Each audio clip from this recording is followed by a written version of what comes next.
हम व्यसन छोड़ना चाहते हैं, छूटता नहीं है। बहुत लोग मुझे ये कहते हैं कि बार बार हमें मालूम है कि ये गुटखा खाना अच्छा नहीं है, लेकिन तलब उठ जाती है, क्या करें। बार बार लगता है कि ये बीड़ी सिगरेट पीना अच्छा नहीं है, लेकिन तलब हो जाती है, तो क्या करें। हमें मालूम है कि शराब पीना अच्छा नहीं है, लेकिन तलब आ जाती है, तो क्या करें। तो आपको बीड़ी सिगरेट की तलब ना आए, गुटखा खाने की तलब ना लगे, तंबाकू खाने की तलब ना हो, शराब पीने की तलब ना हो, इसके लिए एक छोटा सा उपाय बताता हूं जो बहुत आसान है, आप आसानी से कर सकते हैं। पहला उपाय तो ये है कि जिनको बार बार तलब लगती है और जो अपनी तलब पर कंट्रोल नहीं कर पाते, नियंत्रण नहीं कर पाते, इसका माने उनका मन कमजोर है। और परम पूजनीय स्वामी जी कहते हैं कि मन को मजबूत बनाओ। मन को मजबूत बनाने का सबसे आसान तरीका है थोड़ी देर आराम से बैठ जाओ, जैसे मैं बैठा हूं, आलती पालती मार के। इसको हम सुखासन कहते हैं। आंखें बंद कर लो, दाहिनी नाक बंद कर दो और खाली बाईं नाक से सांस भरो और छोड़ो। खाली बाईं नाक से सांस भरो और छोड़ो, बाईं नाक से सांस भरो और छोड़ो। जिसको हम लोग चंद्र नाड़ी कहते हैं, उसको सक्रिय कर दो। जितनी ज्यादा सक्रियता आपके चंद्र नाड़ी की होती जाएगी, मन की शक्ति आपकी अपने आप बढ़ती चली जाएगी और आप इतने संकल्पवान हो जाएंगे जो आसानी से कोई भी बात ठान लेंगे तो उसको बहुत आसानी से कर डालेंगे। ये एक तरीका है, बहुत आसान है, ये भी प्राणायाम का ही तरीका है। दूसरा एक तरीका है कि आपके घर में एक आयुर्वेदिक औषधि है जिसको आप सब जानते हैं और पहचानते हैं। हम उसका बहुत इस्तेमाल करते हैं लोगों का व्यसन छुड़वाने में, और उस औषधि का नाम है अदरक। अदरक हम सबके घर में है। इस अदरक के टुकड़े कर लो छोटे छोटे, उसमें नींबू निचोड़ दो, थोड़ा सा काला नमक मिला लो और इसको धूप में सुखा लो। सूरज की धूप में इसको सुखा लो। सूखने के बाद जब इसका पूरा पानी खत्म हो जाए, ये अदरक के टुकड़े हमेशा अपनी जेब में डाल के रखो। जब भी दिल करे कि तंबाकू खानी है, गुटखा खाना है, बीड़ी सिगरेट पीनी है, तो आप एक अदरक का टुकड़ा निकालो, मुंह में डालो, उसका चूसने का काम शुरू कर दो। और ये अदरक ऐसी अद्भुत चीज है, इसको दांत से काटो मत, तो सवेरे से शाम तक ये मुंह में आपके सुरक्षित रहता है। इसको चूसते रहो, आपको गुटखा खाने की याद ही नहीं आएगी, आपको बीड़ी सिगरेट पीने की तलब ही नहीं आएगी और दारू की तलब भी छूट जाएगी। बहुत आसान है, कुछ भी मुश्किल नहीं है। फिर से बता देता हूं, अदरक ले लो, छोटे टुकड़े कर लो, नींबू निचोड़ लो, फिर उसमें काला नमक मिला लो, धूप में सुखा लो। सुखाने के बाद वो तैयार हो गया। तैयार होके इसको जेब में रखो, पुड़िया बना के रखो, डिब्बी में रखो, जैसे भी है जेब में रखो। जब दिल में तलब उठे, बीड़ी पीना, सिगरेट पीना, दारू पीना, गुटखा खाना, एक गुटखा माने एक टुकड़ा इस अदरक का निकाल के जीभ पे रखो, चूसना शुरू कर दो। जैसे ही वो रस आपके लार में घुलना शुरू हो जाएगा, आप देखना इसका चमत्कारिक असर होगा। आपको फिर गुटखा, बीड़ी, सिगरेट, तंबाकू, दारू याद ही नहीं रहेगी। सवेरे से शाम तक चूसते रहो, और जो 2, 4, 10 दिन, 15 दिन, 20 दिन लगातार कर लिया तो हमेशा के लिए व्यसन आपका छूट जाएगा। आप बोलेंगे ये अदरक में ऐसी क्या चीज है? ये अदरक में एक रासायनिक तत्व है जिसको हम रसायन शास्त्र की भाषा में, केमिस्ट्री में कहते हैं सल्फर। अदरक में सल्फर बहुत अधिक मात्रा में है।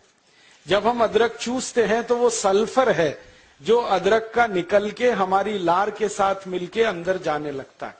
और ये सल्फर जब खून में घुलने लगता है तो ये सल्फर कुछ ऐसे शरीर में हार्मोन्स को, कुछ ऐसे अंदर अंतःस्रावी ग्रंथियों को सक्रिय कर देता है जो व्यसन नहीं करने के लिए आदमी को प्रेरित करती है। जो विज्ञान की रिसर्च है आज तक सारी दुनिया में, वो ये कहती है कि कोई भी आदमी व्यसन के अधीन जब जाता है तब जब सल्फर की मात्रा उसके शरीर में बहुत कम हो जाती है, तो उसको बार बार तलब लगती है, बीड़ी की, सिगरेट की, गुटखे की, तंबाकू की। तो सल्फर की मात्रा आप पूरी कर दो बाहर से, ये तलब खत्म हो जाती है। इसका मैंने हजारों लोगों पर परीक्षण किया है और बहुत अच्छे सुखद परिणाम है। बड़ी आसानी से बिना किसी खर्चे के शराब छूट जाती है, बीड़ी सिगरेट गुटखा आदि आदि सब छूट जाता है। तो आप इसका उपयोग कर लो। और इसका एक दूसरे उपयोग का तरीका बताता हूं। अदरक के रूप में सल्फर हमारे प्रकृति ने हमको भरपूर मात्रा में दिया है, बहुत सस्ता है। इसी सल्फर को होम्योपैथी की दवा के दुकान पे भी आप प्राप्त कर सकते। आप कोई भी होम्योपैथी दवा की दुकान पे चले जाओ और उस दवा बेचने वाले विक्रेता से ये कहो कि मुझे सल्फर नाम की दवा दे दो, वो दे देगा आपको, एक छोटी सी शीशी में भर के दे देगा। और सल्फर नाम की दवा होम्योपैथी में पानी के रूप में आती है, प्रवाही रूप में आती है, जिसको हम लोग डाइल्यूशन कहते हैं अंग्रेजी में। तो ये पानी जैसी आएगी, दिखने में ऐसा ही लगेगा कि जैसे ये पानी है। वो दवा एक छोटी शीशी में ले लो।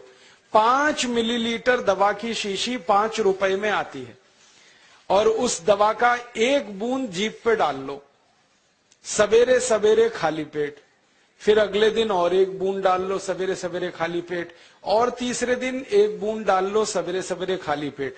बस 3 बार अगर आपने 1-1 बूंद डाल ली तो 50 से 60% लोगों की दारू बीड़ी सिगरेट तो 3 खुराक में ही छूट जाती। और जो ज्यादा पियक्कड़ हैं, हाँ ऐसे भी है ना जिनकी शाम बिना पिए गुजरती ही नहीं, उसके बिना तो उनका काम चलता ही नहीं, तो उनको ये निवेदन है कि ये सल्फर नाम की दवा को हर हफ्ते 1 बार ले लिया करें। आज ले लिया, 5-6 दिन बाद फिर ले लिया, फिर 5-7 दिन बाद ले लिया। हफ्ते में 1-1 बार लेते जाएं तो 1.5-2 महीने में बड़े बड़े पियक्कड़ों की दारू छूट जाती है। मैंने ऐसे ऐसे लोगों की दारू छुड़वाई है जो सवेरे सोकर उठने से पीना शुरू करते थे और रात तक सोने तक पीते रहते। उनकी भी दारू छूट गई है। बस इतना ही है कि 2-3 महीने का समय लगा है। तो ये सल्फर दवा अदरक में भी है, बाजार में मिलती है, होम्योपैथी की दुकान पे। अब इस दवा को जब आप खरीदोगे तो दुकानदार आपसे एक सवाल पूछेगा। वो पूछेगा कितनी ताकत की दवा दूं, कितनी पोटेंसी की दवा दूं। तो जब आप लेना इस सल्फर को तो उस दुकानदार से कह देना 200 ताकत की दे दो, 200 पोटेंसी की दे दो।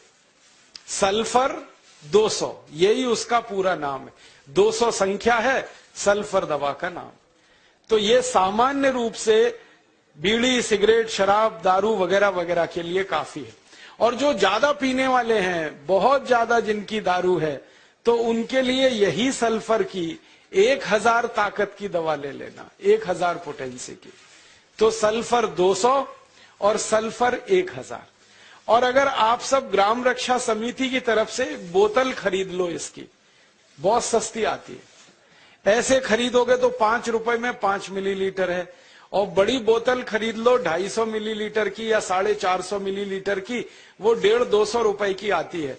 और एक बोतल सल्फर दवा में 10,000 लोगों की शराब आसानी से छूट जाती है, मात्र एक बोतल में। और वो बोतल कितने की है? 250-250 रुपए की, और 10,000 लोगों के लिए वो काम आ जाती है। और कभी कभी इस दवा को और अच्छे तरीके से इस्तेमाल करना हो तो 1 बूंद सल्फर को पानी में डाल देना, जो पीने वाला पानी है, और वो पानी जो शराबी लोग हैं, जो पियक्कड़ लोग हैं, जो व्यसन करने वाले लोग हैं, उनको पिला देना। ये पानी में और अच्छे से काम करती है। कई बार तो मैंने ऐसा भी किया है कि 1 बाल्टी पानी ले लिया, उसमें 1 बूंद डाल दिया, अब वो पूरा पानी ही दवा हो गया। उसमें से 1-1 चम्मच पिला दिया लोगों को, तो भी व्यसन उनके छूट जाते हैं। तो एक बता दिया मैंने आपको, अदरक, उसका इस्तेमाल करना है व्यसन छोड़ने के लिए। और दूसरा बता दिया मैंने आपको सल्फर, जो होम्योपैथी में है, एक 200 ताकत की, एक 1000 ताकत की। और पहली बात जो सबसे पहले मैंने बताई कि मन को थोड़ा मजबूत कर लो, तो बाईं नाक से सांस लेना, बाईं नाक से सांस निकालना 5 मिनट रोज सुबेरे भी अगर आपने कर लिया तो आपके जीवन से सब तरह की कमजोरी मन की खत्म हो जाएगी और व्यसन छोड़ना आपके लिए बहुत आसान हो जाएगा। कभी भी किसी को मजाक नहीं करना। जैसे आप किसी को व्यसन मुक्त बनाना चाहते हैं, वो व्यक्ति बहुत दारू पीता है, ठीक है पीता है, अभी उसका कोई कमजोरी है जिसके कारण वो पीता है, तो उसको दारू से बाहर निकालना ये हमारा कर्तव्य है, लेकिन कभी उसके लिए टीका नहीं करना, टिंगल नहीं करना, उसका मजाक नहीं करना, क्योंकि जैसे ही आपने टीका किया, टिंगल किया तो आपका सारा काम व्यर्थ। उसको ये मान के कोशिश करना कि इसको कोई बहुत बड़ी कमजोरी है शरीर में। देखिए, व्यसन जब आता है ना शरीर में, तो शरीर की कमजोरी से आता है, दुर्गुण वो नहीं है। बहुत लोग कहते हैं कि ये व्यसन करता है इसलिए इसमें गुण कम है। गुण की कमी नहीं होती है, वो व्यक्ति को शरीर में कुछ कमजोरी आती है। कमजोरी क्या आती है? सभी व्यक्ति के शरीर में कुछ रसायन होते हैं, कुछ धातुएं होती है, उनमें से कोई एक दो रसायन कम हो गए, कोई एक दो धातुएं कम हो गई, तो व्यक्ति दारू पीना शुरू कर देगा, बीड़ी पीना, सिगरेट पीना, मावा खाना शुरू कर देगा। वो सामान्य रूप से मैंने जो शोध किया है वो ये कि सभी दारू पीने वाले लोगों के शरीर में एक केमिकल, एक रसायन की बहुत कमी आ जाती है। वो रसायन का नाम है सल्फर। हिंदी और मराठी में कहते हैं गंधक, अंग्रेजी में कहते हैं सल्फर। हमारे शरीर में 16 तरह की धातुएं और रसायन हैं। कैल्शियम है, पोटेशियम है, मैग्नीशियम है, सोडियम है, सल्फर है, आयरन है, सिलिकॉन है, कोबाल्ट है। ऐसी 16 धातुएं और रसायन होते हैं। इनमें से कोई एक धातु या एक रसायन कम हुआ और दूसरा जास्ती हुआ तो व्यसन की स्थिति बनती है। लोग जब व्यसन शुरू करते हैं ना, तो हर बार ऐसा नहीं होता कि मजे में करते हैं, मौज में करते हैं, ऐसा हमेशा नहीं होता। अगर 19 वर्ष की उम्र के पहले कोई व्यक्ति व्यसन शुरू करता है तो मान सकते हैं कि वो मजे के लिए कर रहा है। उसके बाद की उम्र का कोई व्यक्ति अगर व्यसन शुरू करता है तो जानने की कोशिश करो, कोई एक रसायन शरीर में बहुत कम होगा, और जब तक उस रसायन की पूर्ति नहीं होगी तब तक वो व्यसन मुक्त भी नहीं हो। उसमें होगा क्या?